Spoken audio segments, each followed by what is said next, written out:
It's a dwarven dance party for the Deranged and Questing episode.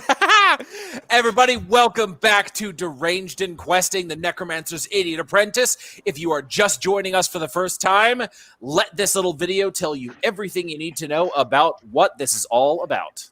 Previously, I'm the big bad Necromancer. Get wrecked, nerds. Mwahaha. Pew pew pew pew. Oof, I'm out of here. Escape. Huzzah! Master, I got that gem you wanted. Eek! Ding! So, ghosts, help me! Hey, I need 3 heroes. Go and get them for me. Here they are, sir. Here are your heroes. Okay, listen up. I need you to get the souls out of this idiot before he explodes and kills us all. And thus their adventure began. This is Deranged and Questing, the Necromancer's Idiot Apprentice. You know, I can't decide whether I like the pew pew pew or the get wrecked nerd better. Like that every week. That is the classic battle. Yeah, it's the classic battle of good versus evil. Good goes pew pew pew, and evil goes get wrecked, nerds. Everyone knows this. It's in every classical book. I'm terribly partial to soul ghosts. Yeah, exactly. That's the moment. Soul ghosts. I meant to say ghosts, and I started saying souls, and I just like transition into ghosts, and that's the first and only take I did with the voice. So. and honestly, it's just solid gold. So for those of you who are joining us and didn't understand exactly everything what that video is about, we are a party of heroes. I am Grak Skullcrusher, dwarven berserker, joined by my trusty human cleric companion, Ser Doran. Ser Doran, who's happy just not to be the idiot cleric. Yeah, definitely. And a Brom Wideberth, our high elf rogue. We'll see about that. And of course, our dungeon master, Senor Greg.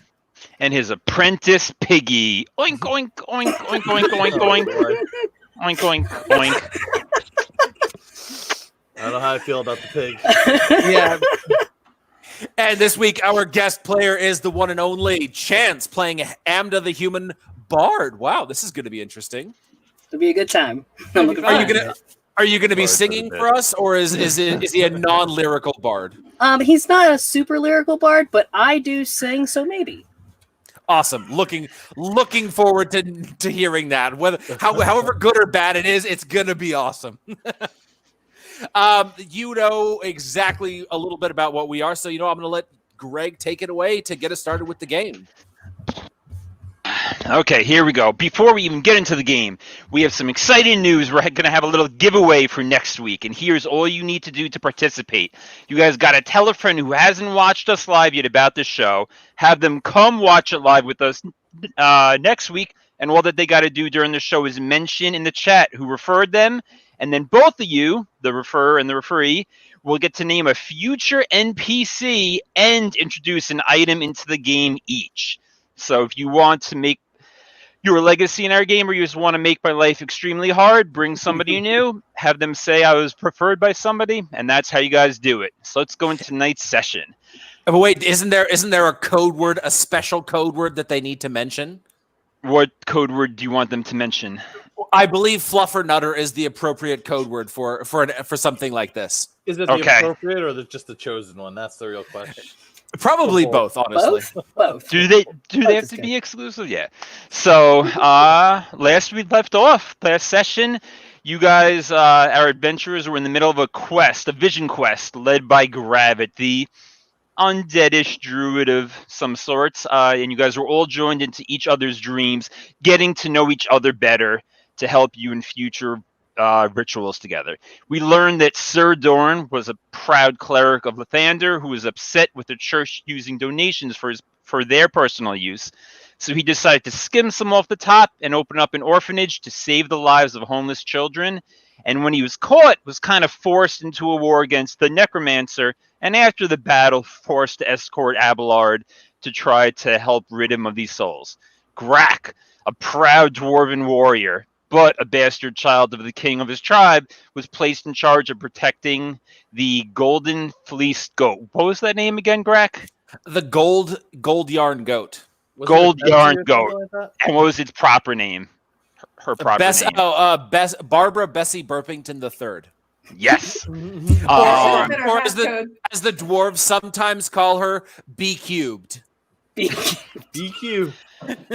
And he talks about me. Okay, so they were in the middle of an invasion by goblins. Not a big deal as usual. Grak was stuck in the back protecting the golden fleeced goat, but with a cunning goblin plan, they kind of hammered their way through, and the goat met its demise falling over the edge of a mountain.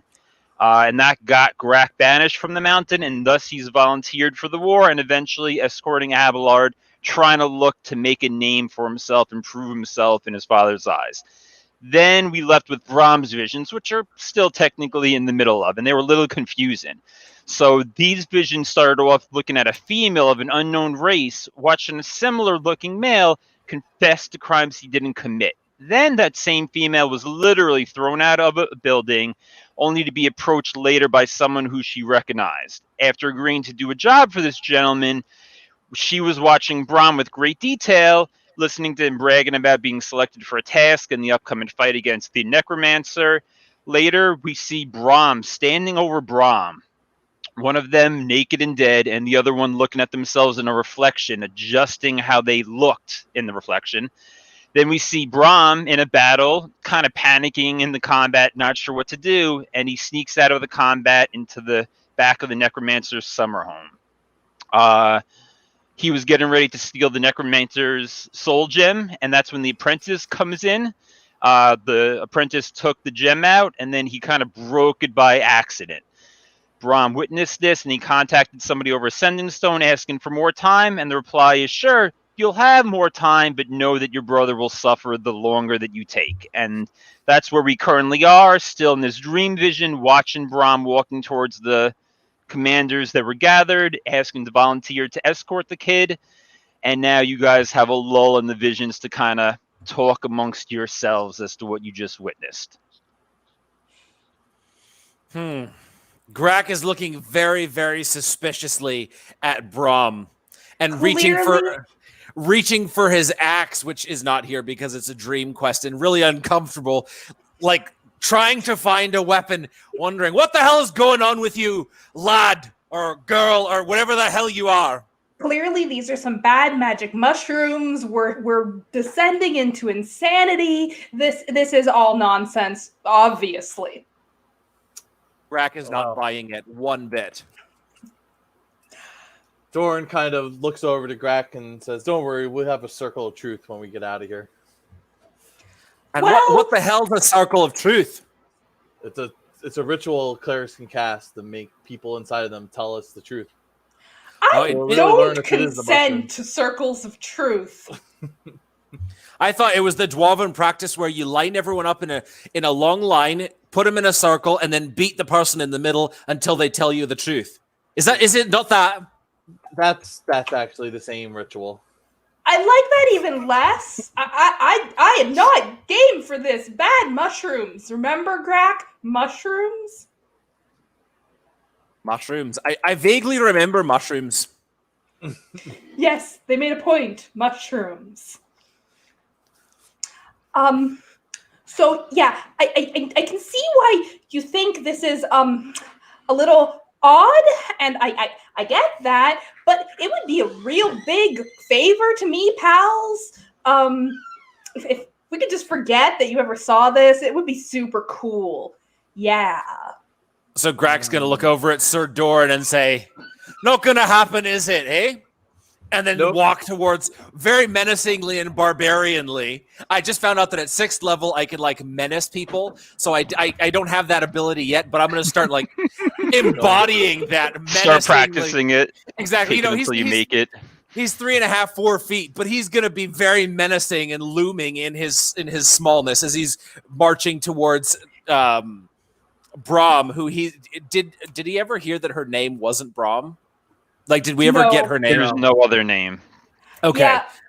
So Brom, not Brom. He's gonna walk toward her, kind of like he did around the campfire after she sent the wolves after him, and she can see that deadly, murderous look in his eyes. Yeah, Brom backs up, but it's a vision quest, so doesn't go anywhere. It's like being on one of those airport belts where you're just kind of going in the same general direction. So as soon as they realize that there is no getting away from the frankly terrifying dwarf who's had it out for them since they deserved it, the illusion vanishes. Brom fades away. The clothes don't, so there's like slightly oversized leather armor. But beneath the leather armor is this grayish skin, bluish haired young woman. So I can explain. Don't punch me. I reserve my judgment.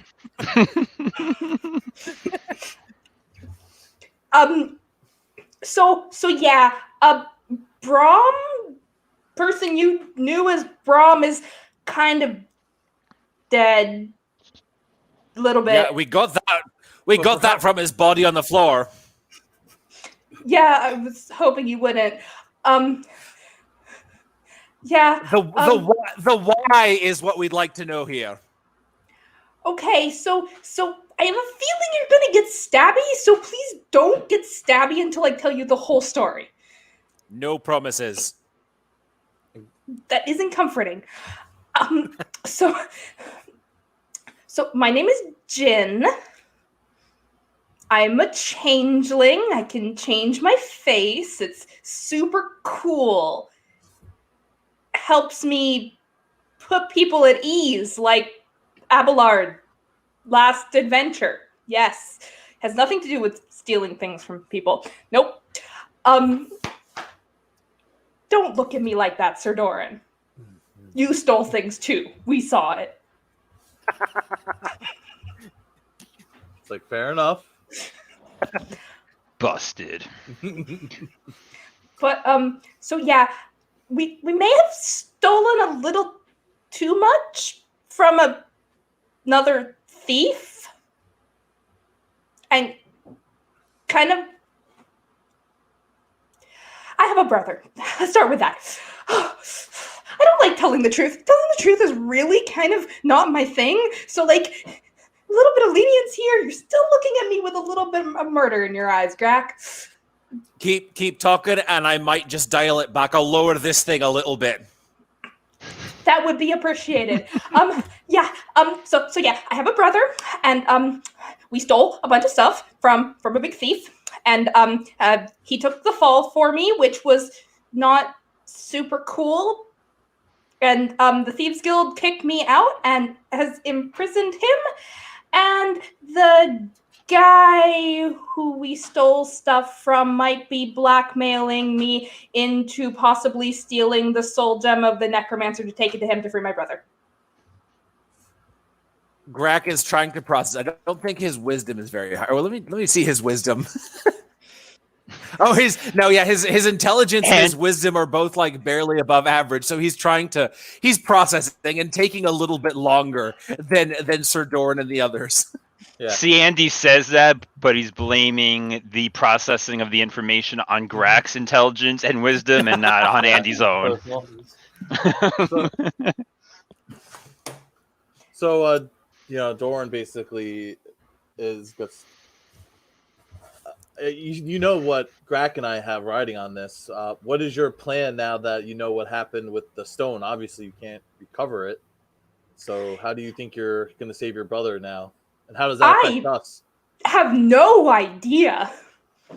At this point, I'm just playing for borrowed time. I would really like to, put all these souls back in a gem that looks a little like the gem that got broken.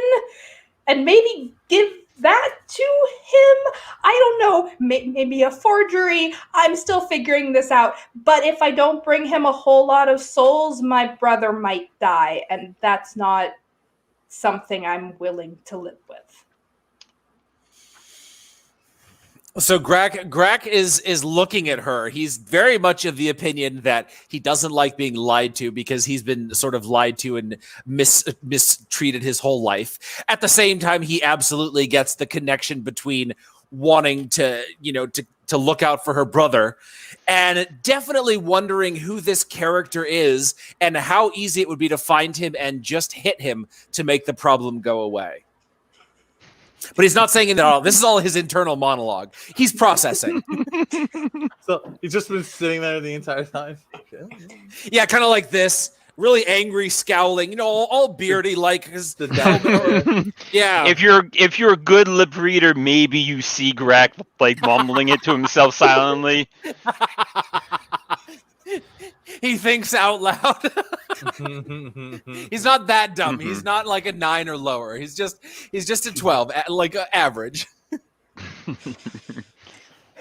Jin kind of is staring at Ser Doran, being like, please keep the scary dwarf from killing me in a vision quest. That would be embarrassing. He's got a 50% chance he's just going to fall down and not do anything, so we'll be all right. It's true. He did eat more mushrooms than us. All right, so Grak has taken this time to process. His CPU has finally reached the end of it. And so he looks at Jin and he's like, the one thing my mother told me before she died was that a man's honor is not in a title or in the opinions of others, but in their actions. You get one chance. You've told us the truth, and that buys you one chance. Don't fuck it up. Doran just nods along in agreement. Any way to negotiate like 1.5 chances? I can knock it down to 0.5. But wait, is Graf mathematically literate?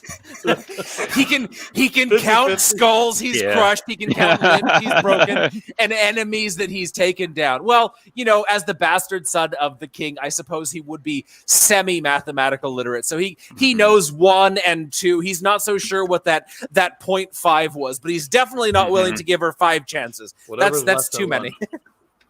Mm-hmm. Okay. All right. I was kind of hoping to steal the kid and run, to be honest, but clearly that's not going to happen. What with the exploding souls, that's way above my pay grade. So yeah, okay. I will try my best not to lie to you. It's not in my nature, but I will try. That'll have to do for now. I'll also return all the stuff I stole from you. Stuff you stole from me? You can see Grak is not happy.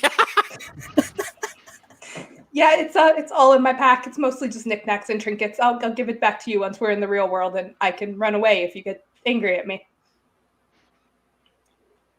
Maybe we should have let off with that. Yeah. All right. Okay, so Jin, is there anything that you would like to share besides what's been seen so far? Jin is like retreating into the oversized armor like a turtle into its shell, like getting smaller and denser so as not to have to stare Grak in the like fire-filled murder eyes. So no, Jin is keeping quiet for now and knows that questions will be coming.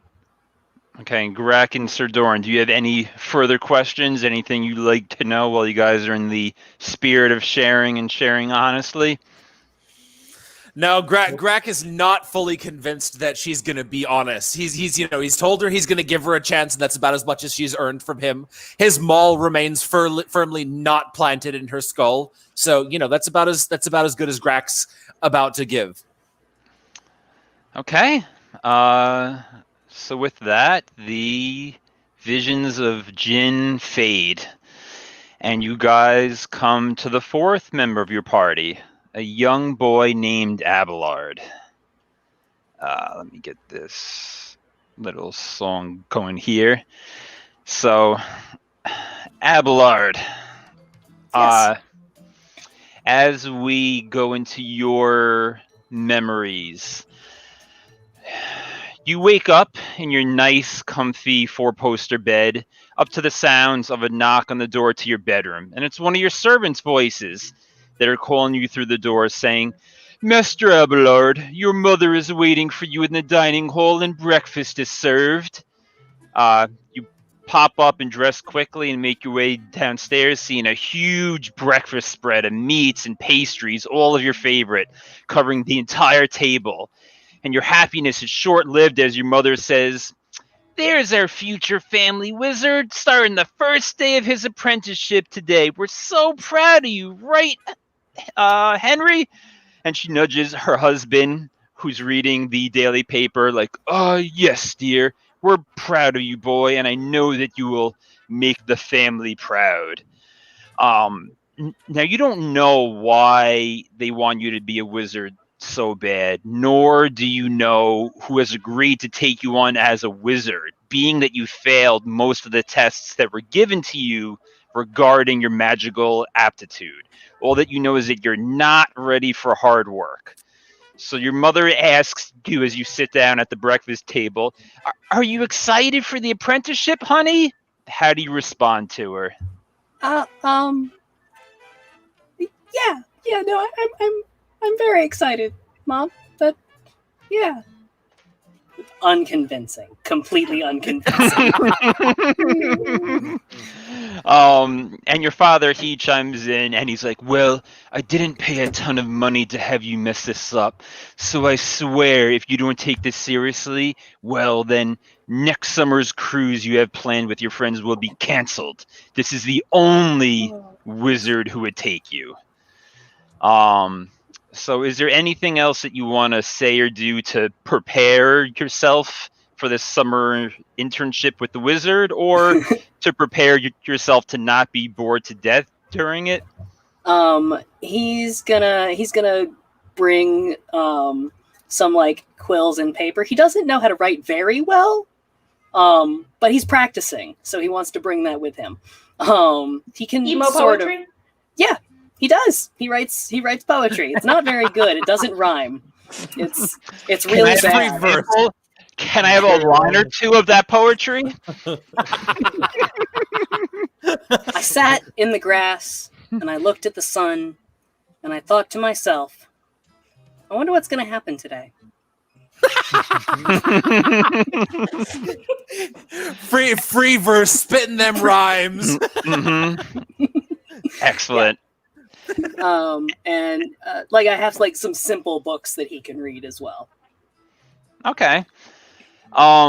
So as soon as you're like medieval comic books, like that kind of like yeah, simple like that. books. Yeah, mm-hmm. Just mostly pictures, but definitely words that you can learn. Why don't you three tell me some of the titles of the books which Abelard brought? Man,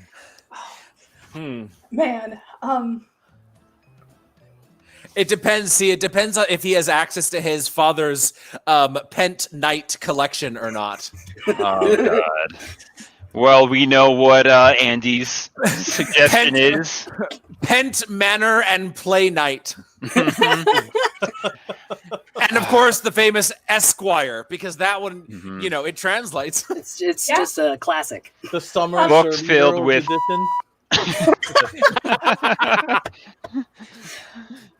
there's a whole series of God comics. Lythander and the Lycanthrope specifically is a favorite. And then the epic adventures of the great bard Ibbleforth III, and all of which is just absolute bullshit. Everybody knows this, but the adventures are just so insanely out there that you can't help reading them. Okay. And Ser Doran, I didn't hear your suggestion yet. I was trying to think of something witty for the birds and the bees, and I came up with like the axe beak and the succubus or something like that. And That's it's like very straight to the point. Yeah. It's very well worn. Any birds and the bees book involving a succubus gets right down to action on like page 1. Yeah. So We're not joking around. We're not gonna pussyfoot around this. Leading to a lifetime of disappointment. no real biology, but Okay, so you packed the before mentioned books and your poetry parchment and quills and a few other things, and you start your apprenticeship, and you learn quickly that the wizard really needs more of like a human slave than an apprentice. He really hasn't taught you any magic yet besides a basic firebolt spell, and it seems that you've been the designated person he sends to make runs into town for supplies. I mean, after all, a 15-foot frost giant wouldn't quite be well received in the town that he's in, and you're sure of that. Nor would someone who seems to keep undead creatures around him at all times. Yeah. So one day, you're sent to town to purchase a lot of magical components. And the shopkeeper asks, let me see, how does this shopkeeper sound? He's like, "Hey, laddie, I appreciate the business and all, but you don't seem to be that experienced of a mage. You mind me asking who this is all for?" It's just for my teacher. He's a wizard, and he just asked me to come and get these things. That's really all I know. He's very powerful. I'm apprenticing with him this summer. I'll probably go home after the end of the summer. Oh, excellent. Who were you apprenticing with? He's not too far from here, within a like an hour's walk. Okay. I totally buy your story. Nothing shady about it at all. So he seems to just kind of take your comment in stride, not really having a reaction, and he gives you all of the supplies which you were asking for. You hand over a handsome sum of gold, and once you leave, unbeknownst to you, he immediately locks up the shop, puts a close sign up in the door, and he kind of runs down the street with an urgency that his old bones can barely match. And that's all that you really know. So the scene changes. Any questions for you three for Abelard so far? And you know that this is the actual spirit and visions of Abelard which you are seeing and living through at this point. You know, I'm kind of okay with the possessions. Grak is just like waiting for him to drop something. Like that's all he can think about when he sees Abelard, like the real Abelard. It's just like, what's he gonna drop? And if he's working for a necromancer, he's probably got like a lot of pretty volatile stuff that releases a cloud of death, swarm insects or something. So he's like, oh god, what the hell is he gonna do? What's he gonna drop now? Yeah, as he's walking along, as he's kind of like walking back into the scene, he's with all of the stuff, not dropping any of it, but very, very unsteady on his feet. Real foreshadowing. If I drop it, he'll kill me. Yeah, real foreshadowing the event to come. Yeah, Doran seems to think this is all pretty benign so far, so he's just waiting to see when this is going to turn for the horrible, horrible worst. Okay, so in this next scene, you've been at this internship for about 4 weeks so far, and you really haven't learned a lick of magic yet. While you're kind of excited at the prospect of learning magic, you'd also be fine at not learning it as long as you didn't have to do all of this work. So you're frustrated at not learning and just stuck doing errands and cleaning and picking up any undead body parts that fall off their hosts. You finally decide to confront the frost giant and kind of stand up for yourself. How do you do this? Well, he's going to have like a panic attack beforehand, just sitting in his room going, oh my god, I can't do this. I can do this. No, I can't. Just for like an hour trying to hype himself up to going and talking to this being that is just astronomically larger than him. And so much more powerful. Because I don't know any magic, and he's a wizard. And a necromancer, I guess? There's a lot of dead things around here. Like, he starts thinking about, oh my god, what if he's a necromancer? Is he a necromancer? Have I been working for a necromancer? And so finally he psychs himself up, and he goes to where he would find the necromancer, probably in his lab. What's his good luck charm? For him or me? For Abelard.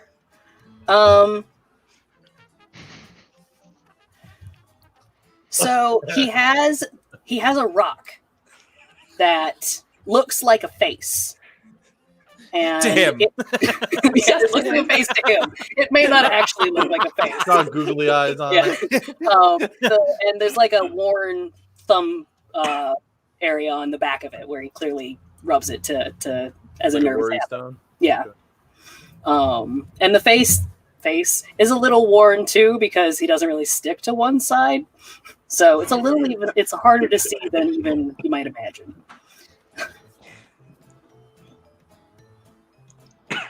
Okay, so you go to confront the Necromancer about your not learning in too many chores. How's that start off? Master? Yes, boy. I wanted to talk to you about something. Is now an appropriate time? He looks like he's channeling this purplish ball of like flame and death, and he closes his fist and it vanishes, and he's just like, sure, what do you want? He'll kind of plant his feet and try and put on like the bravest face that his 15-year-old face can have. It's like, I was sent here to be your apprentice and learn magic, and I have learned no magic. I've been here for 4 weeks, and I've learned nothing but how to pick up body parts and how to carry a lot of things at once, which I suppose is a useful skill, but I feel like I was sent here for different reasons, and if I don't learn magic, my dad's gonna like just ground me forever. I'll never get to see my friends again. Can you teach me any magic? Like, I've got the firebolt down pretty good, but I think I'm doing pretty good with that. You can teach me more, right? Oh, you want to learn about magic? You want to interrupt me to learn about magic? I'm going to show you some magic. And both hands start channeling, and you see the undead off to the sides that are just standing there start walking towards you, and his eyes start flashing purple. But then all of a sudden, as it looks like whatever he's going to do, probably not great, you guys, you hear a super loud magical voice ring out. It's echoing all around the home that you are currently in, and it kind of interrupts where he was going. And it sounds like this. Residents of 13 Deception Lane, please come out with your hands up. You are under arrest for suspicion of practicing necromancy. Deception Lane? Are you guys kidding me? How did we not suspect this guy earlier? I know he's the only one who lives on the street. That's what I'm saying. Who named the street in the first place? What do you mean that my magical voice is so on? Oh. And then, so the Necromancer who had these balls of purple energy, it fades. He turns to you and he says, "Stay here, boy. And when you hear me call you, bring me the blue gem and be quick with it and be very careful." Blue and gem, you see him. be quick, careful. Okay. Yep, and you see him run out of these gigantic doors that are made to fit his large size. A lot of sounds of combat ensue. All of the undead in the building start pouring out of the front door. And on the way, one of them bumps into you, kind of knocking you to the ground, and you bang your head a small bit. You wake up, and maybe a second later, a few minutes, you're not exactly sure, but the sounds of combat start fading, and you figure that you probably missed his call, and you go to deliver the gem to your master in a hurry. So you pick it up. You walk out of the house to give it to him, and you see about 500 living troops staring at you with lots of anger in their eyes, no sign of the Necromancer in sight. What do you do? He'll stare at them for a minute, be super frightened, and like lose grip on the crystal. Be like, and then look down and just quietly, "Oh no." Perfectly said. So, and with that, the gem, it just drops. It breaks open. Abelard says, "Oh no!" And you, Abelard, see and feel a rush of energy from the gem absorbed into the closest container, which is your body, and you fall unconscious. Any questions for Abelard at this point? Who's watching? So, Abelard, you are now standing here in a third-person view with your three companions, looking at you do this in horror. So you're all free to talk about anything if you want, or how are you looking? How are you appearing as you witness your previous actions of the past?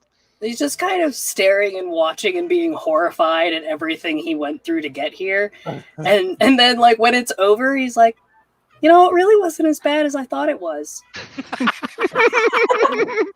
wasn't as bad. We could have been done with this whole thing if only you didn't drop it. What's wrong with you? Well, there were like 500 angry people outside my door. I was scared, we were man. two of them. Well, that's I didn't know who was out there. I was scared. I froze, and then the crystal fell out of my hands. I'm clumsy. Doran makes the sign of Lathander. A very important question from the audience here. In the memory. Oh yeah, as soon as he brought up the magic, he's just peed himself. Just absolutely unrepentantly. It just happened. He was scared. And that's what the oh dear was for. It wasn't that he dropped the crystal. Yeah. That's for something else. I didn't mean to drop the crystal.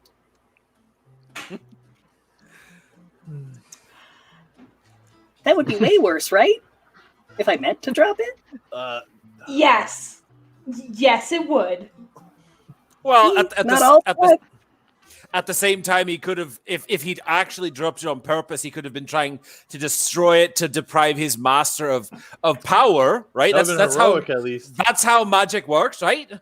Grak is not at all magical. Damn, I wish I had thought of that. Why didn't I think of that? Well, maybe because it's your 15 and you still read comic books. Well, yeah, they're cool. They have really interesting stories and lessons. They have all kinds of morals and stuff. Good news, lad. You're in one of the stories now. Oh. Stares at you for a moment. Pees himself again. He does. He's just no. I read these stories. I don't want to. I just wanted to have an apprenticeship. Actually, I didn't want this apprenticeship. My parents wanted me to have this apprenticeship. I didn't want to be here at all. I don't even know why I'm here. Jin walks up and slings an arm around Abelard's shoulder and leans in close and says, I mean, if you want the adventure to be over, we can always just kill you. He kind of stares off into the middle distance for a moment.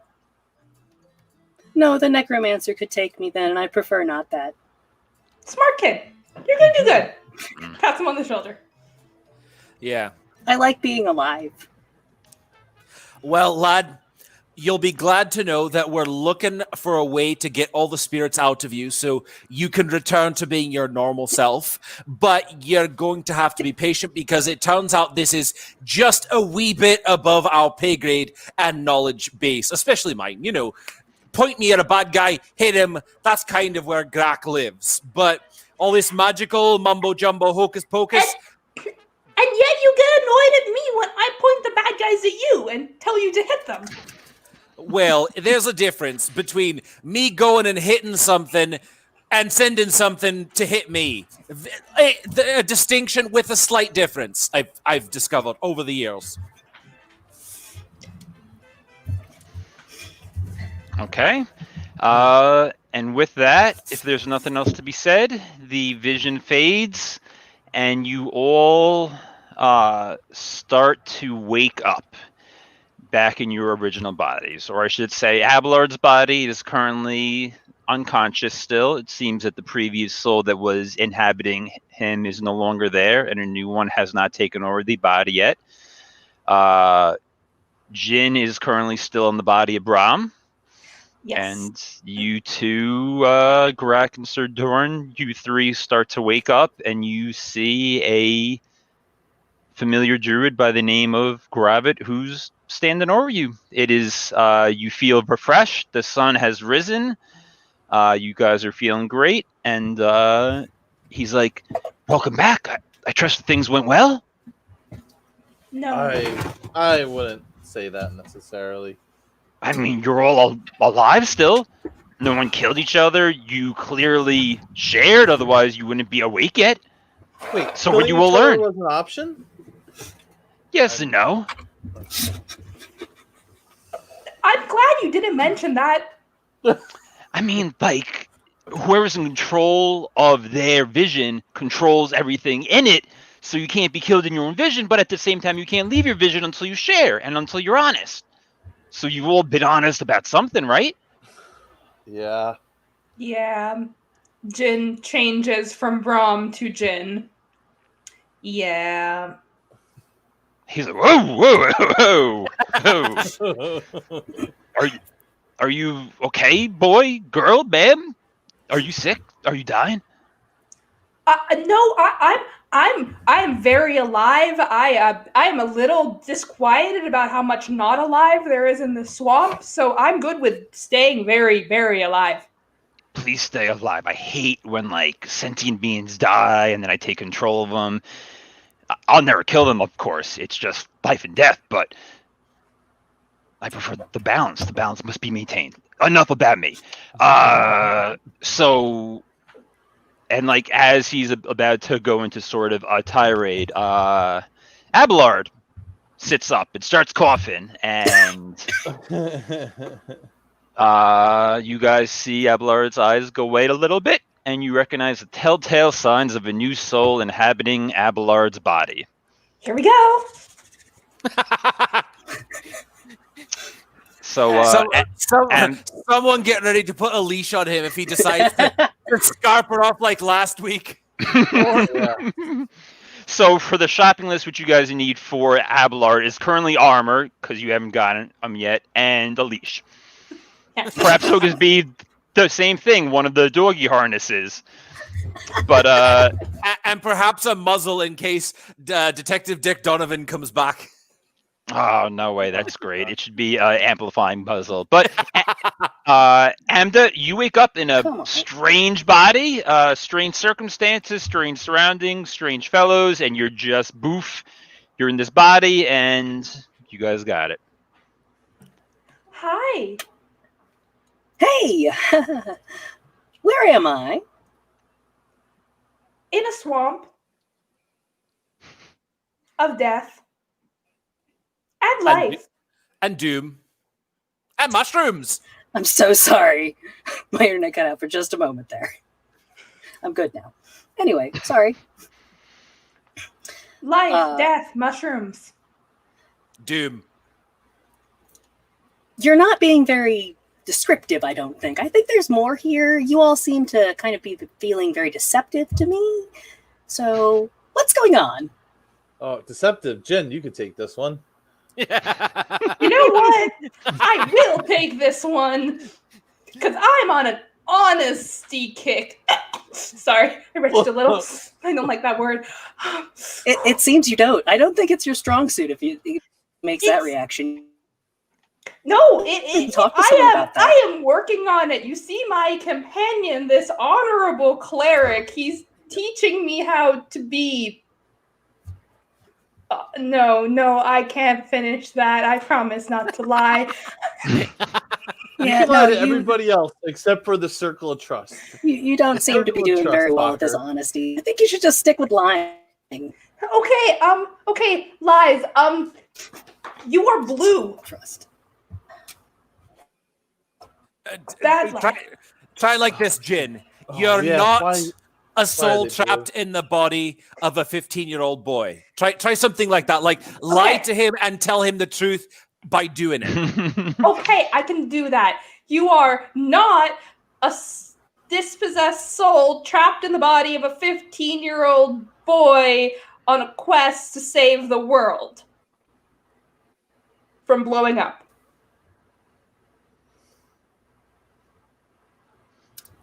I don't Now think you're he's buying it. telling the truth. Thank you. I did it! So I'm not supposed to be here. This clothing is awful. Hold on. I don't like any of this. This isn't my style. And then reaching into nowhere, just kind of instinctively. I'll be right back.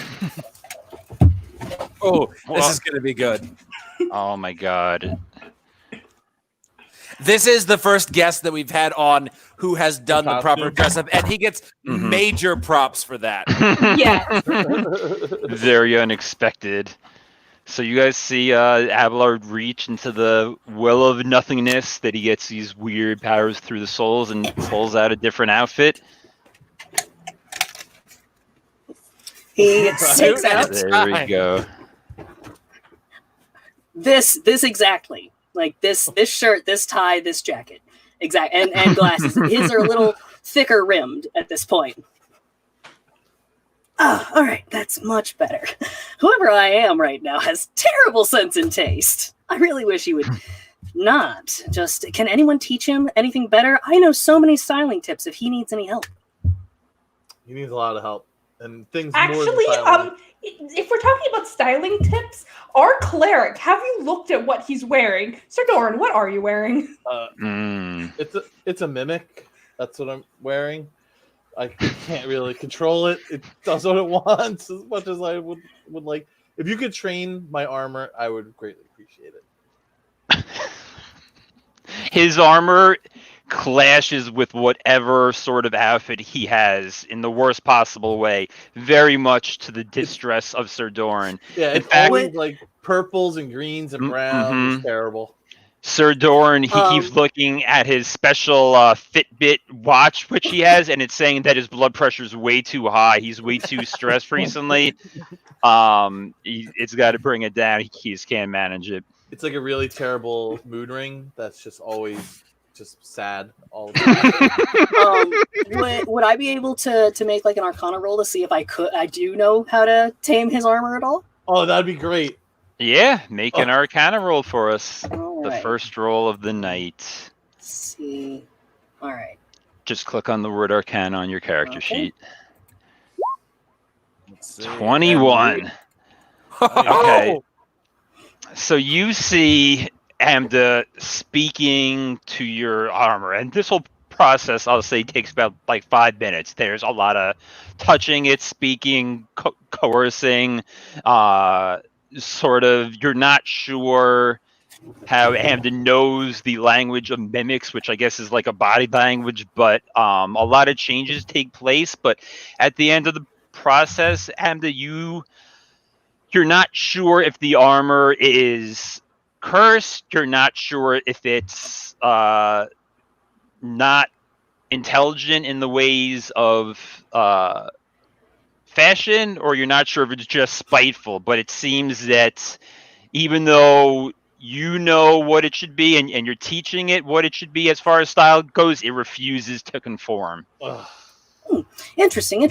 This is a very strange piece of material.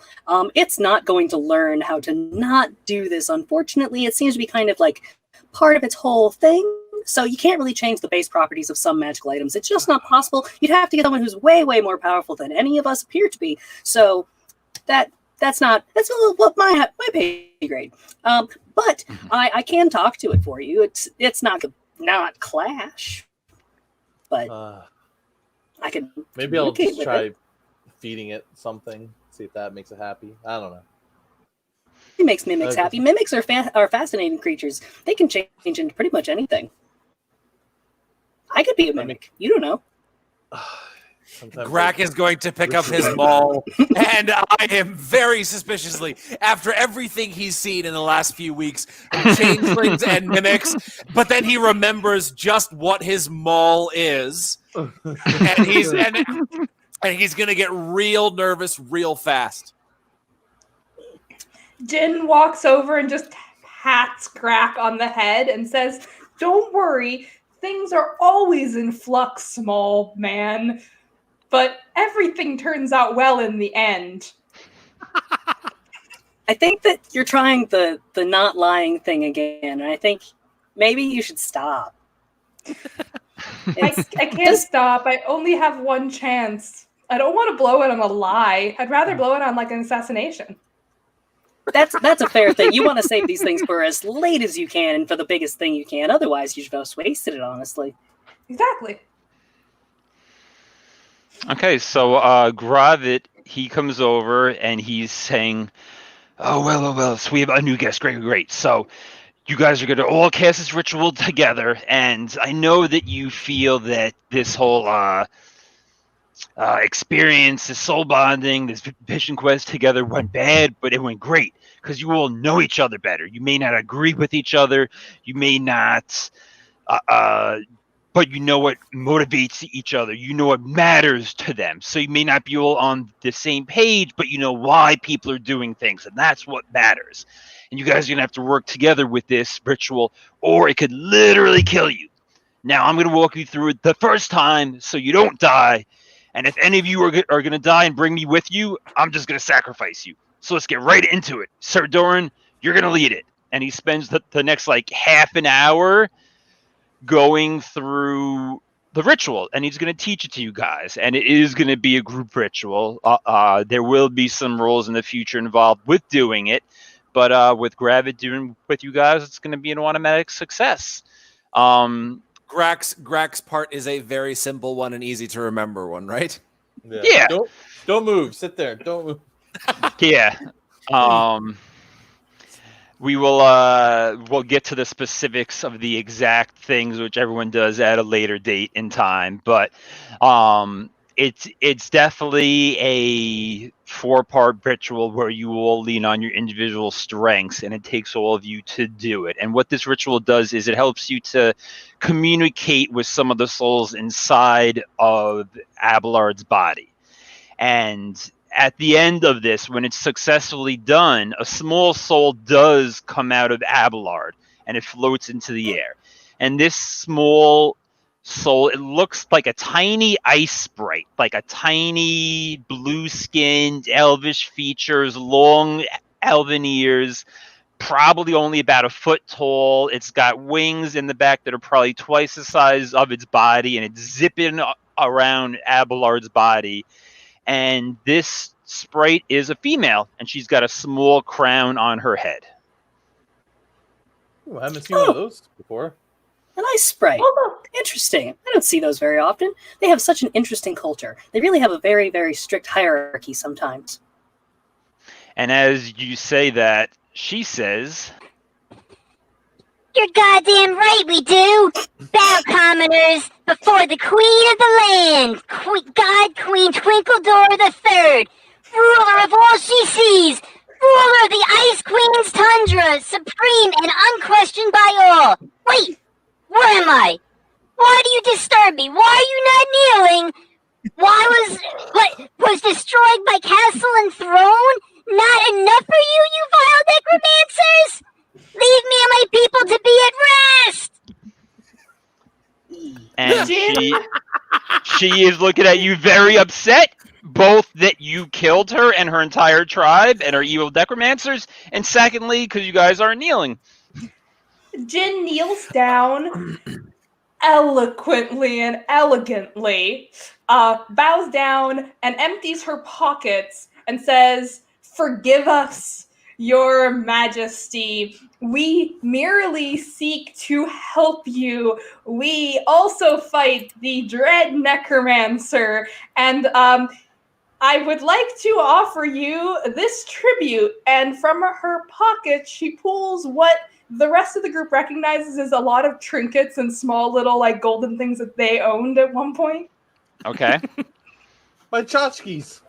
And she places them on the ground at the Empress's feet, wings, underneath her.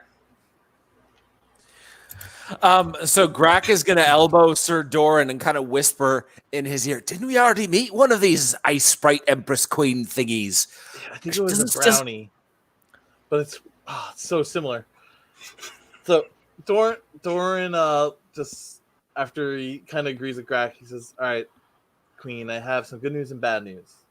The good news is we got some vengeance on the Necromancer for you. The bad news is your soul and your followers were trapped by him when he killed you. So what we're trying to do is help release you to your rest, but we haven't quite figured out how to do that yet. She looks real quick at Jin, and she's like, Handmaiden, why is the dumb tall one and the dumb short one not kneeling before me yet? By the way, we'd all be tall to her. Yeah. That's true. And just to clarify, I'm going by relative height compared to each other and not to my own height. And I have a feeling that someone is height shaming me and I don't appreciate it at all. And manners, we should go through a manners class after this as well, but we'll get to that when all of my future soldiers start bowing, and I forget where we were going with this. I apologize. The tall and the short tall one confused me. Oh, boy. Are manners quests a thing or no? Of course they are. You thought you were going to do something important, but now we have to go on at least 5 side quests that involve manners. I don't really think I have time for that kind of side quest situation. I have plenty of manners, so I think I'll just let them go on those missions. You know that they sound better than what we've been doing, to be honest. So maybe we should just do that. Safer, at least. Jin just looks at her companions and says, "Well, tall and short tall, do bow down to your empress." So orders her handmaiden. Although it goes against Doran's the whole code of not bowing to anyone other than Lathander, he'll begrudgingly agree just to stop the tirade from the tiny angry ice princess. Yeah, Okay. Grak is going to do the same, muttering to himself the whole time, thinking about how easy it would be for him just to sort of reach out his fraud maul and it would just like snap the ice empress queen thingy up in a single bite, and really seriously considering it, but then remembering how much he is currently distrustful of his own weapon and sort of just doing it out of sheer inertia. Okay, so the God Queen Ice Sprite is looking at you all, and she's like, Now that the proprieties had been followed, you said something about a necromancer killing me and my people? Yeah. Mm-hmm. Wait, do we know that her people are there too, or we just know about her, right? Well, she was yelling that wasn't killing her and destroying her castle and everything else wasn't that enough? So I assume the rest of them are going to be in there too. I just had to clarify for my own sake. That was just Doran going along with her. Not that we have any preconceived notions of what's in there. Tell us, what's the last thing you remember? We can catch you up. I remember that we were in our little kingdom. I was ruling as the supreme god queen. Everybody loved and adored me, as they all do, as you will do, of course. We were then approached by a necromancer. He was looking for an item. I told him to go F himself. And battle ensued. And then I'm floating out of this scrawny boy here, and that's all I remember. All right, that sounds all right. Yeah, Necromancer killed you, and you've been trapped in a gem for a while. It was a very sparkly blue gem. It really matches your aesthetic, my lady. I think you would have liked it. But now we want to help you find some sort of resolution. In fact, we want to help you more than we want to live, oh mighty exalted one. Whoa, That makes sense. It totally makes sense. God, so I'm dead. My people are dead because they're all in the gym with me. we're kind of fighting with a lot of people. It's causing a lot of disturbances. We weren't exactly sure what was going on, but this kind of puts things into context for us now. There's a lot of people who hate us. There are a lot of people who didn't bow down to me, so we were fighting. And there's this big, dumb giant there, too, who everyone hates. But look, if you could help me and my people be put to rest, I'd be greatly appreciative. And if you are truly fighting the Necromancer, there is something that I could aid you with in this fight if you could help put us to rest. Grak is gonna lean over to Ser Doran and say, "She's dropped her commanding ways. It must be serious in there." Yeah. Jin leans into the huddle pile and says, "It sounds like loot to me." Like what? Loot. Shiny as loot. loot. Loot. I was like Luke Skywalker. Yeah, I was hearing. I heard Luke too. I'm like, did I leak that Luke Skywalker would be their new companion? Because I'm gonna get so sued. I am gonna get so many notices, but I'm still going with it because it's now canon. Oh, okay, good. It wasn't that. Disney's Thank already God. there. I say we do it. Well, it's what we're here to do. It's what we all signed up for, as our vision quest thingies just made clear. So we've got no choice but to take them. And I'm going to turn to the queen and say, and if we help you put you to rest, it will alleviate some of the turmoil going on within our companion Abelard here, and it will prevent him from essentially exploding and killing everybody in the world. At least delay the explosion. Whatever side gains you guys get, as long as you do my bidding and do everything I say, we'll be best friends. I'll let you guys know where I am. If you got a map. And I assume you guys pull it out, and she points to it. Yep. And she's like, So I'm gonna be in this boy's head. Just knock 3 times. When you need me, I'll come back out. and she marks the Ice Queen's Tundra onto your map. You guys are currently in Death Valley, as somebody named it on your map. And that's pretty much that. That's a very appropriate name, apparently. Yeah, I Yeah. doubt that Gravid called it that, but it is very appropriate. So anything that you guys want to talk about before you head out? We have enough warm clothes for this endeavor into the snow? Hope so. Yes, you absolutely do. And do we need can we get more healing potions from this guy, or are we going to end up with like death potions on accident because he doesn't know the difference? Potions. You ask Gravid for some healing potions, and he's like, "Oh yes, I give you potions. They're gonna probably heal you, most likely. Probably, yeah. I could give you 2. Those odds don't really comfort me per se. That's not very Alright. inspirational. I got 2 probably heal you potions. Ready. Yeah. Mm-hmm. Yep. Before we leave, Jin changes out of, does some very quick mending and reconfigures her outfit to more suit the young woman she is, rather than the hoity-toity elven rogue that she was pretending to be. Okay. So you guys take some time.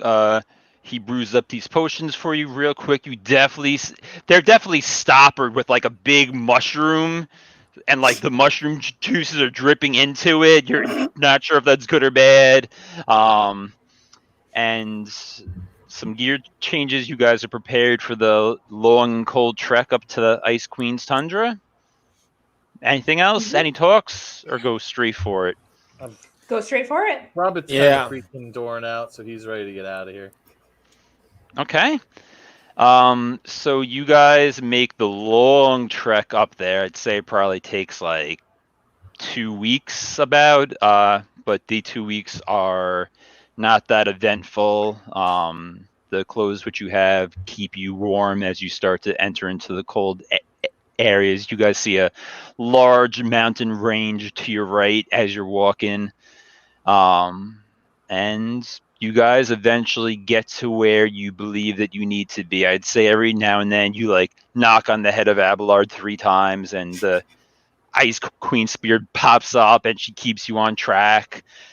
She gives you a few commands which you reluctantly follow, at least until she swoops back into the head and you drop all pretenses of obeying her.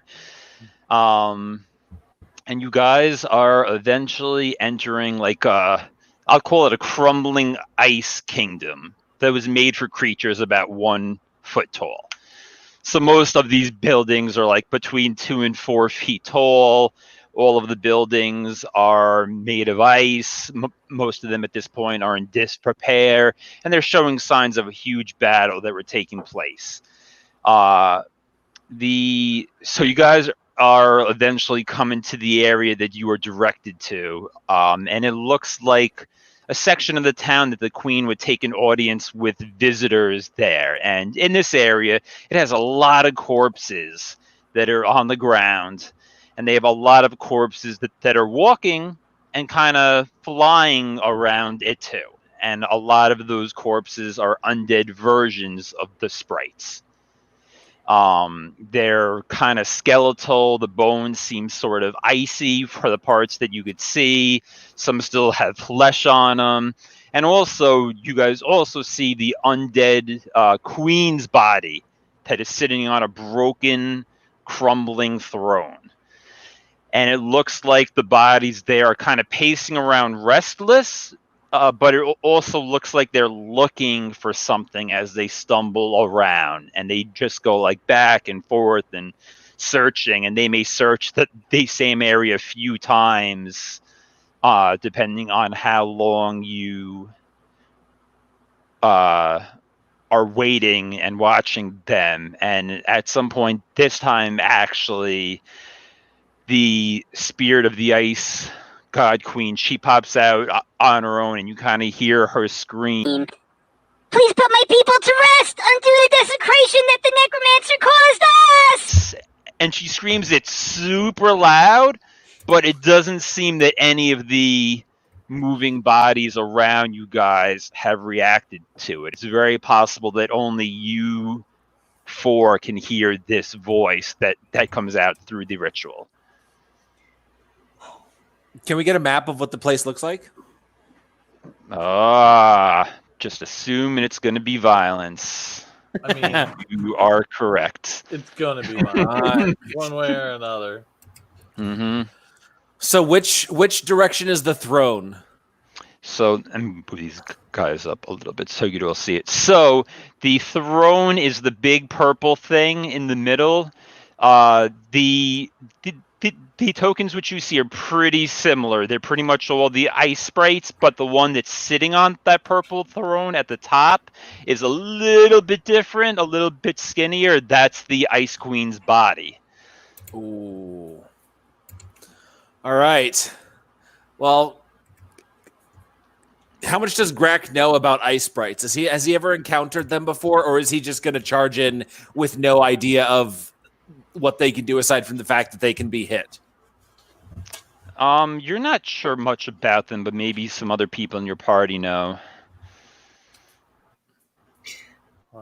As soon as Grak begins like lifting up his weapon, Amda is like, "Oh, I know lots about these people. I have studied them extensively. I've actually read several books, and I actually wrote a book about them, but it didn't get published because nobody likes me. I can speak to them if we'd like, so clearly they're going to be susceptible to fire. That's fairly obvious since they're ice. And they're very, very brittle, especially right now. They're undead, so I imagine they're even more brittle than usual. So smack him with your hammer. That's what he's saying. Grak definitely takes that as encouragement to do what he intended to do.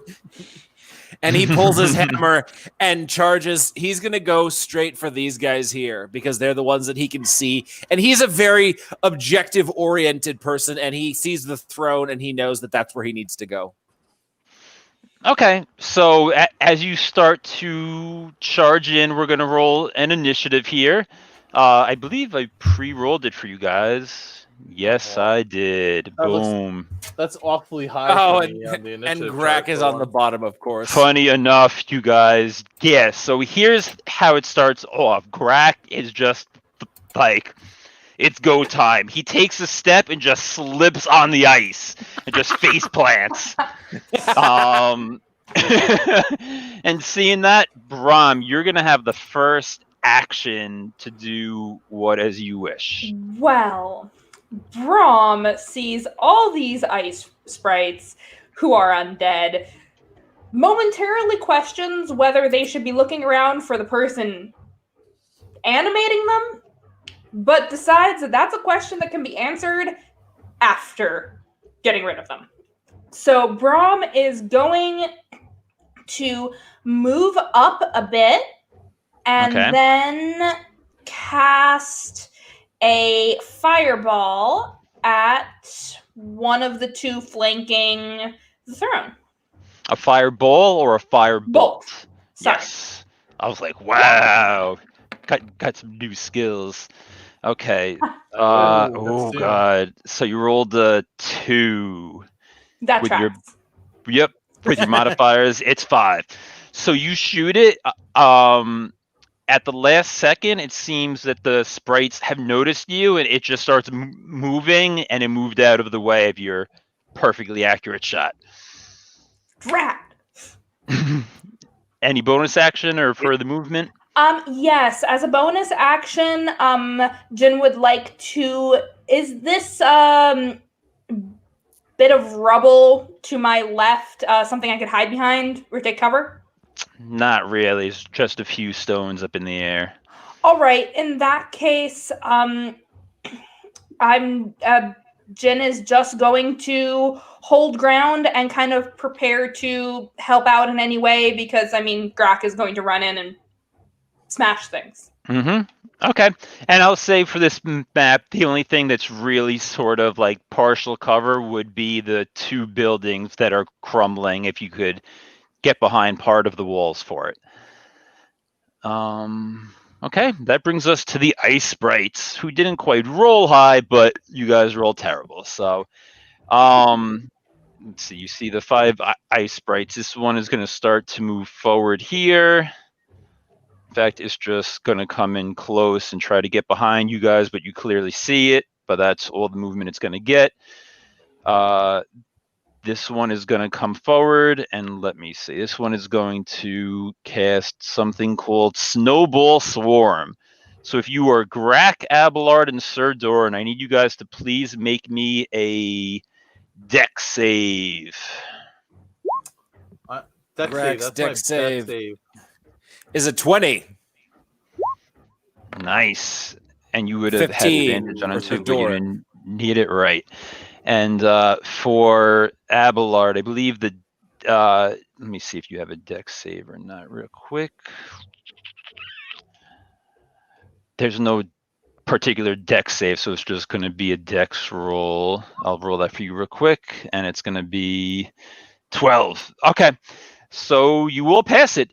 So you take 9 points halved, so you will take 4 points of cold damage as a bunch of snowballs just start shooting down and pelting you guys. And it's not a major thing, but it's definitely not something fun and happy. This sprite on the left is going to come up. It's going to, it's going to come all the way up to Brom, and it's going to There we go. try to strike you with its icicle, which is a 12 to hit. Does that hit you, Brom? A 12 does assuming not hit. Okay. That is very good, because as this tiny blade passes you, it seems like the edge is super frosted.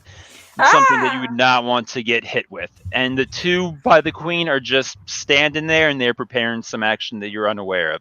Ser Doran, you are up. So these guys are they're both undead and ice, or they're just Yes. Yep. Hmm. Or that's what you believe. As far as I can tell, right? So I'm Yep. going to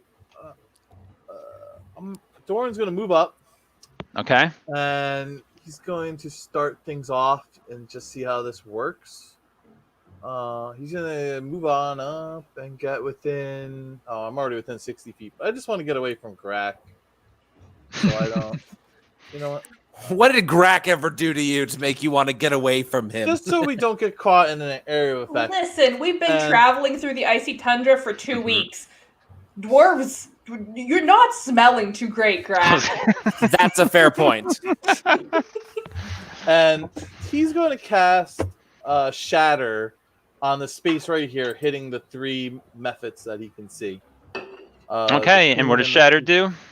So Shatter explodes, dealing 3d8 thunder damage, and creatures made of material like stone, crystal, or metal, and I'm hoping ice, would have disadvantage on the save.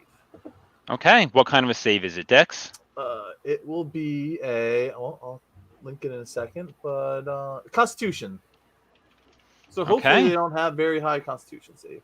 Okay, and just link it in for me. No. So those 3, 1, 2, 16, 8, and 14. What's your DC save? All right, let's hope I get a good roll here. My DC should be. Does it say it's 14? 14. Yep. Okay, so 2 pass, 1 doesn't pass. And do they take half damage or no damage if they pass it? Man, even with this, all right. I should say, I think they just take half damage. Yep, half damage on a pass. Okay. Actually, let me do that one more time.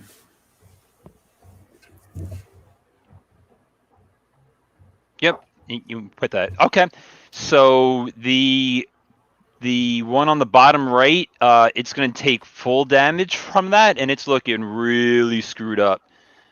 And the other 2, they take a bit of damage. The queen looks much hardier than the other ones. Sounds good. That's that. Anything else with the rest of your turn? No, Doran just kind of brandishes his holy symbol in one hand and his shield in the other, and just readies himself. Okay. Abelard, you are up. All right. I'm gonna move. Let me see. Yeah. How far forward can I move? You can move, I believe, 30 feet, which would be anywhere in this range. Excellent. A bit. All right. I'm gonna move up here. Okay. And I am going to cast Vicious Mockery. On who? On the queen. Okay. Make your roll for it. I believe that's a wisdom saving throw, right? Okay, so Oh. click wisdom. No, you click your Vicious Mockery button. Oh, cool. I wasn't certain. There we go. Okay, she fails. So what do you say to viciously mock her? I look at her and I squint and I'm like, did you know that you are an absolute abomination to your people? You are a shame, an absolute shame. You have gone against everything that your gods want, everything that your people stand for. I don't understand how you can just stand there and allow yourself to stay alive like this. This is actually just wrong. And I really think it doesn't do good things for you. You're kind of shattery right now. It's not a good look. Not a good look. Terrible look. God damn. So I'm going to double that damage because I was very vicious. My feelings feel hurt because I created this character. So I'm going to have to punish myself after this game too. And the Ice Queen takes double the damage and will have disadvantage on their next attack roll. Nice. Anything else? No, that'll do it. Okay. The queen sprite, a tear forms on her eye quickly and freezes on her cheek. And she is going to cast Sleet Storm. That's going to basically make this area that I'm going to make a big circle difficult terrain for everybody. And when their turn starts, you guys are going to have to make a dex save or fall prone. Okay. All so right. everybody in the circle, the movement is doubled, and when your turn starts, dex save or fall down. Grak, you were up. You popped to your feet with no problem. What do you want to do? So Grak is seeing that everyone has the front sort of handled. So he's going to go head back to this ice sprite, raging, of course. Okay. And take a swing. Okay, take your swing. Let's see. I clicked. There we go. And he rolls a 24. Yep. So with that, you swing at this ice sprite, and as you make contact, again, of its own accord, your maul gets this big mouth and just bites down.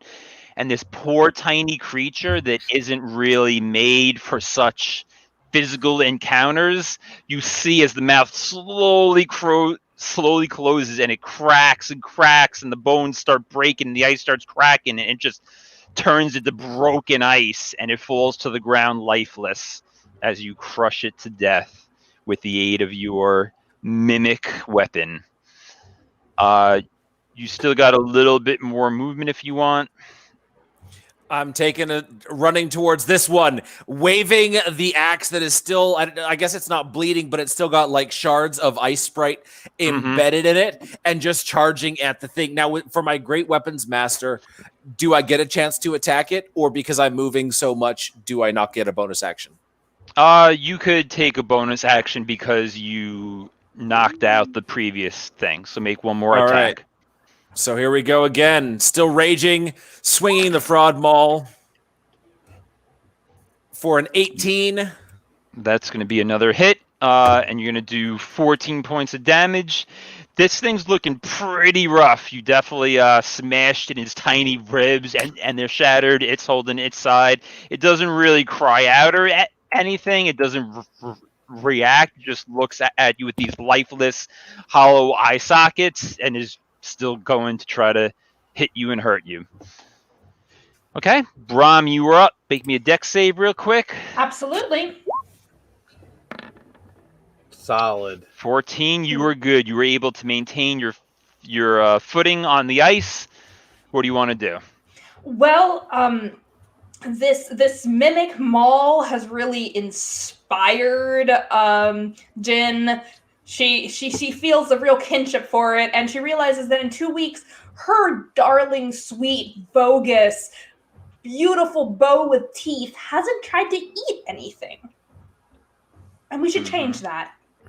Okay. So Jin is going to attack the nearest sprite with the bogus and let the bogus take a bite too. Okay. That is a crit. God damn. Okay, so 9. So you rolled a nat 20 for the first one, and your bonus bite was a 14 with your bonuses. It's a 22. So 9, 10, 11, 12 damage for the first strike, 8 for the second. That's 20 damage total.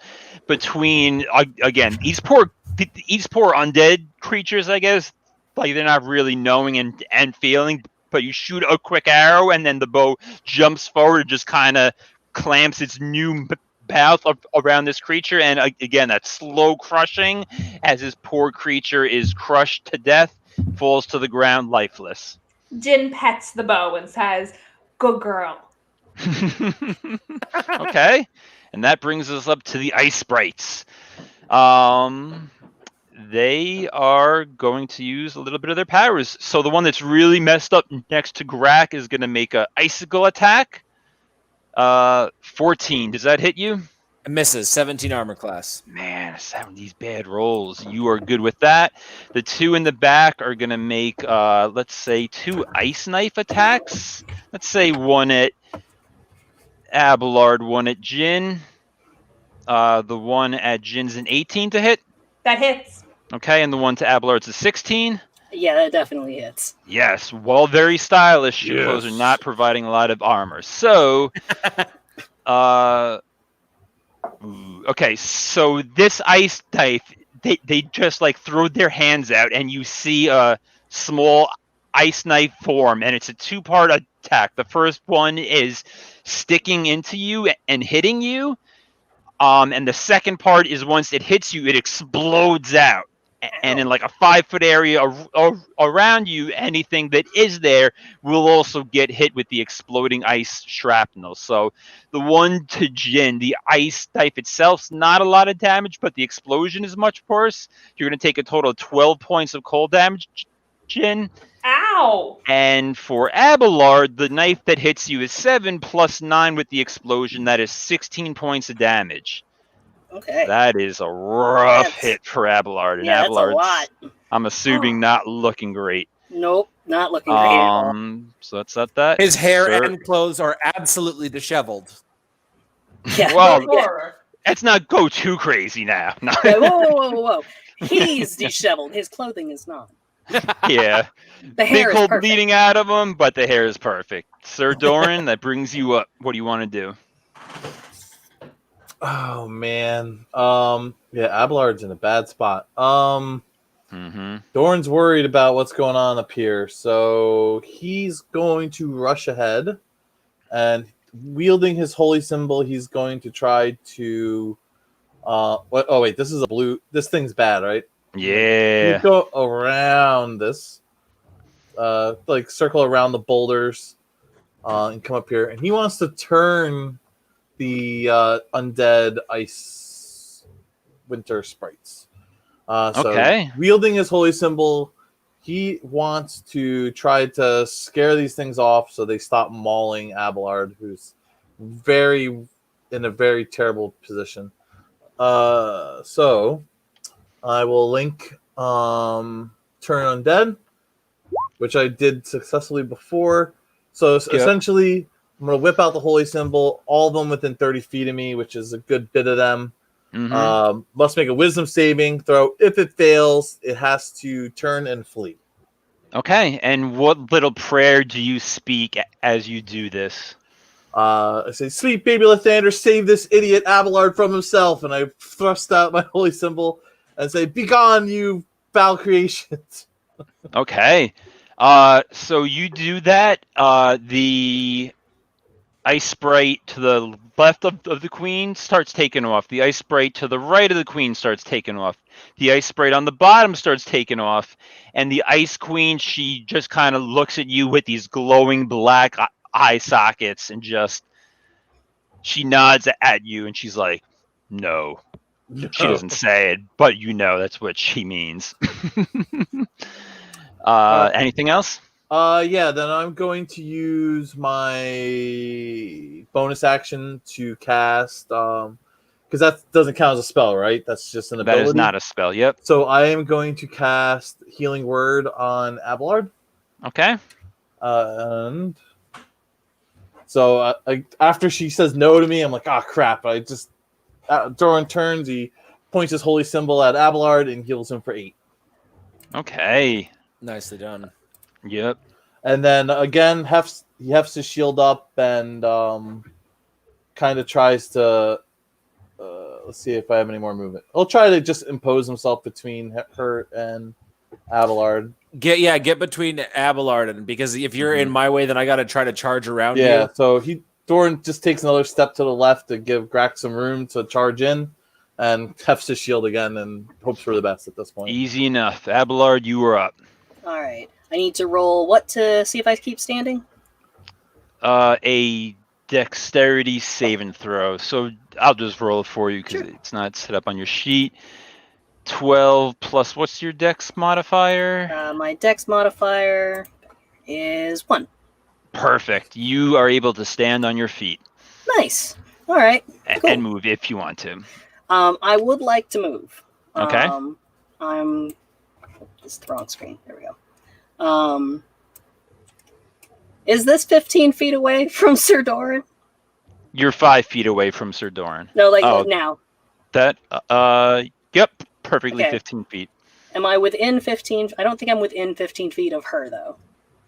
Yep, You are. you are. Oh, I am? Oh, nice. Excellent. So I am going to cast Thunderwave.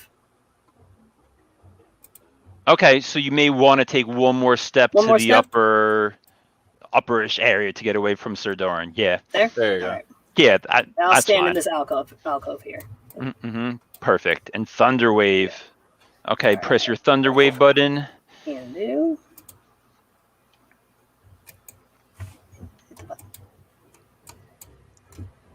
Mouse, we gotta do the thing.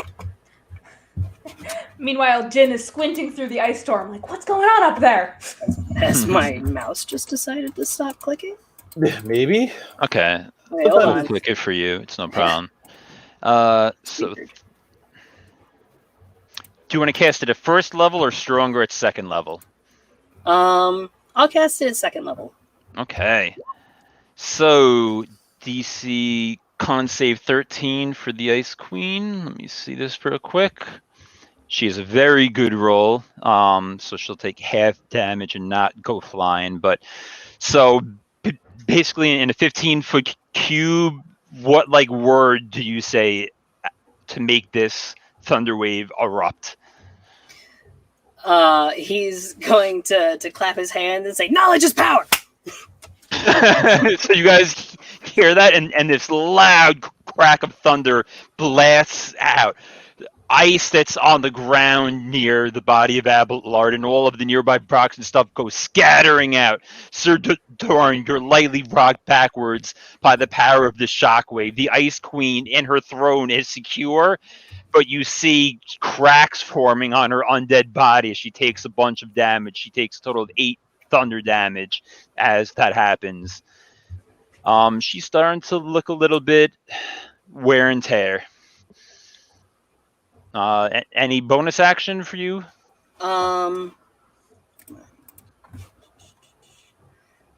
Yes. I'm gonna look at Grak, and I'm going to use inspiration. Okay.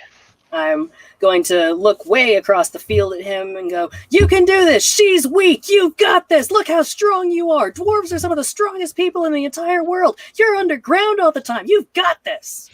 You can Damn. do it. You can Okay, do it. so Grak, you were inspired, which means that you could add a D6 to a roll of your choice whenever you want. Okay. Like for cracking heads. Yep. So if you're like, I'm a little bit short, you remember how inspired you were and do that stuff. Queen Sprite's body is up. 2 things are going to happen with her. First, her form is going to start blurring. It's like she's kind of shaking super fast. That makes her a little bit tough to get a fix on her position. And she's going to throw an ice knife directly at Abelard, who just harmed her. And this is going to be a big one. It's going to be... Oh, wait, it's going to be a disadvantage because of the vicious mockery before, and thank God, because that was... This is why I viciously mocked her. That was a huge one. This one's much better. Does a 14 hit you? Your armor class? Yes, because my armor class that's is right. Because It's your 14. friends never put you in armor. Nope. So, yep, a 14 hits. Instead of it being like... Can't you cutting words at? Oh, I could. Yeah. I'll go ahead and cutting words that. So let's roll a d6. Okay, Tony, roll a d6 I got for us. Tony's our dice master. Let's hope it's a 3 or better. No. So you scream something out and try to interrupt her, but it still barely hits. So instead of taking what was going to be, I believe, 24 points of damage because of your previous vicious mockery, you're only going to take 12 points of cold damage total. Okay, I'm very hurt again, but I'm still alive. Yep. Like he's gonna raise his hand, and be like, "I'm okay." At least I healed him. And you guys... It's just a flesh wound. Yeah, and you guys are looking at Hamda's hair. Perfect. Physical blood containment, not that great. My suit is like it's made of Teflon. Just the blood won't even stick to it. Yep. So, Grak, you were up. This sprite is currently fleeing away from Ser Doran, looking around in a panic. What do you want to do? Grak is charging, and he is going to He's gonna do frenzy, which is 2 attacks, and he's gonna do the great weapons master because I can add that D6 to my attack roll, right? Correct. Yeah. So do you want to do it reckless as well? So you do have advantage and get 2 rolls. Yeah. Okay. Grak's going all in. This is it. Abelard's Grak is always all in, all the time. Oh my god. no. Okay. Oh, no. So Grak's 2 rolls were a natural 1 and a 5. I'm just gonna say save your inspiration on the first attack. You have a feeling that you kind of whiffed it, but you get to make 1 more attack. Man, if you would have hit with that though, that would have been solid. Oh my god. And he's doing it again. 17. Second. There we go. Yep. So with the going great bastard attack, it ends up being a straight roll for a 6 and a 17. The 17 is gonna hit. So you guys see Grak more reckless than he's ever been, more crazy than he's ever swung before. Just the biggest, reckless, craziest strike. And you see this queen who I thought would have been alive for at least 2 more rounds get hit with 24 points of damage in a single strike.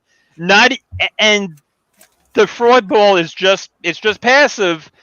24 points of damage, and this poor queen's body it's still intact, but it's just crumpled. It sits down in the back of the throne, and it is at rest. And Wait, I guess it's not dead. It is dead. Yes. He's just gonna explode it. It is re-dead. Re-dead. Yes. Whatever necrotic force was keeping it up and alive is gone, and this tiny foot-high body just crumples into the throne. And for all intents and purposes, because of Ser Doran's turn undead, since all the other were affected, I'll just say that they run pretty far away and then just crumble to the ground. So we don't have to draw this out for a long combat. Just chasing around, smashing them. Yeah, we'll have we're gonna have to have 2 kind of side missions, like hidden block things. One involves chasing down ice sprites for 20 minutes, and the other involves like a 4-hour lesson about manners and proper royal protocols when dealing with ice sprite god queens. I'm used to it. Yep. So for all intents and purposes, this combat has concluded, and you guys are free to look around and do whatever you want to do. Well, we need to summon the ice sprite queen, right? Now that we've cleansed her kingdom. Can we rearrange her body on the throne a little bit and slightly less like mauled looking before we summon her? Oh yeah. Okay, so you guys see more than the bodies that were in the combat itself, but like we go collect them. The ones on the ground too, and the ice sprite god queen's body. So what do you want to do with the bodies before you summon her? Good bard, do you know anything about ice sprite burial customs? I do, yes, I know plenty about that. That's actually what I wrote my book about. Awesome. Can you explain them to us real quick? So specific. Give us like a synopsis of the rituals. Absolutely. So what you want to do is you want to put the queen on her throne, but you want to put everyone else around the throne because you don't want anyone to be on equal footing with her. That is very wrong, and she will be very, very mad, and their gods will be mad. You don't want to do that. Their gods are very frightening. At which point you will then have to go and find some of the most frozen rocks that we can, just as the coldest rocks that are in the area. And just pile them around the back of the throne, create a nice little backdrop of stacked stones. This is very important to them because their god likes to come through walls, and it's very, very impressive. And he likes it being very, very impressive. So, let's see. And Grak is going to elbow. He's going to elbow Ser Doran and said, "This kid and his fucking pet rocks, eh? Always about the rocks." And then he'll like step back and look at everything, and look around, and then we'll grab a pile of snow and make a tiny snow fairy in front of it. Little snow sprite. Like, this will be our offering to them to show that we are, in fact, sending them off to a better place. Okay. So you guys do that under the tutelage and directions of Amda. You all, you set it up exactly as is described. You knock on Abelard's head 3 times, and the ice sprite comes out. And she's like, I gotta get back into my voice. Doran also looks like a little impressed. Like, this is the most useful Abelard we've ever had. Yeah, like Jin is sitting here being like, "Can we keep it?" And Grak is gonna cover his head to make sure no one knocks on his to try to get any spirits out.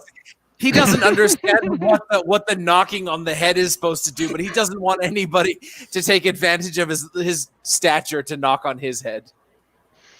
Okay, so you knock on the head, and you see the Ice Sprite Queen. She comes out, and she's just like, "Oh my God, is it done? Oh my! If you guys messed up my ritual, you have to know that. Oh my God, it's done. That's awesome. This is great. What? You guys, I'll be right back." And you see her fly back into Abelard's body. And she comes out like 30 seconds later, and you see trailing behind her every 2 seconds another ice sprite who comes out, and probably about 20 of them come out total, I'd say. And as each one comes out, it goes directly to one of the bodies and just kind of settles down into that pile that was made for their body. And she comes out again last, and she's just like, "Thank you guys so much. You have put our people at rest. You have gotten rid of the curse of the Necromancer, and we could finally be at peace. I'm going to go into my body now, and the final step is to just place my crown on top of the throne that you recreated, and then all will be good. And I thank you all so much. Before I go, I gotta say that your reward will be revealed. It's 2 parts. One, what we were hiding from the Necromancer was part of a broken staff. I'm not exactly sure what it does or where the other pieces are, but the Necromancer is looking for it. And the second thing is a bag of beans. And I hid these, not from the Necromancer, but from my people. They're so chaotic, they're so mischievous. I'm sure that if this bag of beans was left in their hands, that our kingdom would come undone. So be careful with them. And you see her fly back into her body, and then 2 seconds later, she flies back out, and she's like, "One more thing." Oh no. Why did you say, "Oh no"? Why would someone say that? As a soul's last departing wish, and someone says, "Oh no," you are definitely being haunted until you go through your full manners and mannerisms mission. I'd probably, if I were you, I'd reach out to the Pixies next. They're having a lot of issues with a bunch of imps. And she kind of blows. She kind of blows some raspberries at Ser Doran and goes back into her body with her last command being put the crown on top of the throne. Grak is going to be keeping an eye on Jin because he heard the words beans and mischief, and knowing who she is very, very suspicious of, of her. Jin was not subtle the moment magic beans and chaos were mentioned. She basically looked like a child given a plate of cookies, and all she wants to do is touch them, and immediately she volunteers to. Yeah, no, I can totally keep those beans safe when we find them. You're doing the lying thing now, aren't you? This is the lying thing, right? Am I right? I'm bad at emotions. Not bloody gonna happen, Jin. We'll leave it to the cleric. Put it deep inside his armor. You'll never get past that mimic. You get your fingers too close, and you'll get him snapped off by the armor. So it's true. It is very, very hungry, like always. Who's gonna put the crown on top of the throne? I think we'll. I don't know what Abelard do, but because he's very suspicious that the beans are somewhere near the throne, and he needs to get them before Jin does. It's all about the beans. It's Grak or Abelard. Grak will do it. Okay, Grak, you put the crown on top of the throne, and the throne slides to the side with a typical stone/ice grinding sound, and directly underneath is a small chest, and in the chest has a broken piece of a staff that is a rich, deep, strong redwood that's it is ingrained with a lot of runes that are very well crafted, and there is a small pouch of beans that I would like Grak, Jin, and Ser Doran to each roll a d4 for me, please. To see. Can someone roll it for me, please? Yes, I'll roll it for you. And I'll make it. Oh, I rolled a 1. Oh! 1, 1, Grak 4. rolls a 4. So inside of the pouch is 6 beans.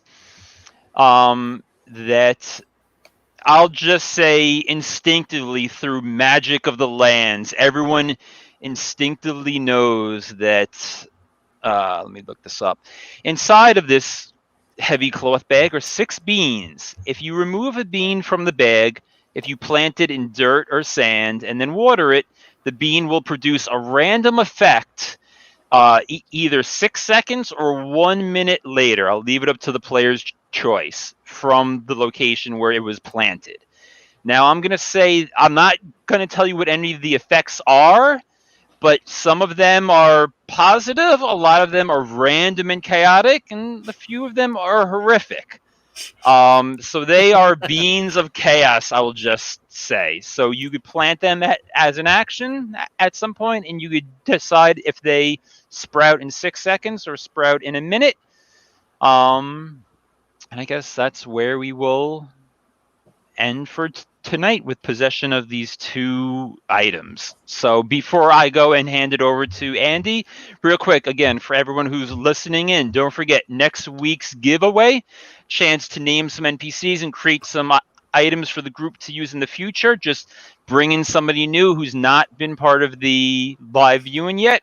Have them comment in with your name and with the word Fluffernutter. Fluffernutter. Yep. And you guys will be entered into a chance to win, and that is basically it. So I will hand it over to Andy for our closing remarks. Yeah, for sure. Once again, a massive thank you to Chance for coming on and embodying Abelard in the perfect... Honestly, that was the best Abelard that I could have imagined. Most useful one for sure. Yes. Mm-hmm. I will let you know, I was definitely imitating Adam Ruins Everything. Yeah, Very cool. That's very cool. Yeah. He did save you guys like 45 minutes of role-playing of all of the rituals with the Ice Sprite God Queen screaming at you the entire time. So you guys are very lucky that this is a talented Abelard. Yeah. I'm not going to lie, Greg. I was like 1 word away from pushing you to give us the whole ritual, just on the off chance that you didn't craft it.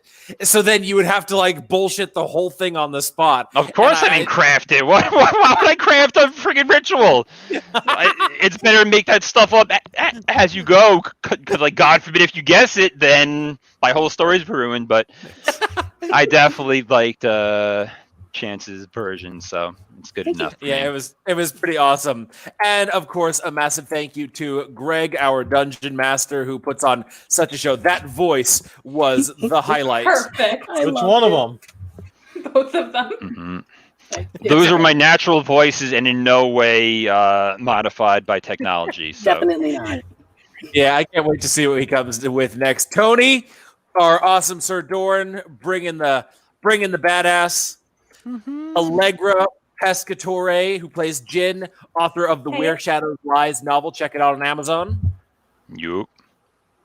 Yeah, and of course, yeah, me. I will be back on Thursday with another episode of the Fantasy Fiends show. We have Toby Neighbors on to talk about some pretty kick-ass sci-fi stuff. So it's going to be an awesome evening of sci-fi fiction. We will be back. Thank you so much. If you are new to our stream, YouTube, Facebook, or Twitch, hit that watch, follow, like, subscribe, whatever button there is to press it. And of course, make sure to click to get the notifications, that little bell button, so that you will know next time we are going live, because this is honestly the most fun that I have all week. And I can't wait for you guys to see how insane it gets next week. Thank you so much. Here is our awesome music ending to end dramatically. Have a good night. Thank you all for watching.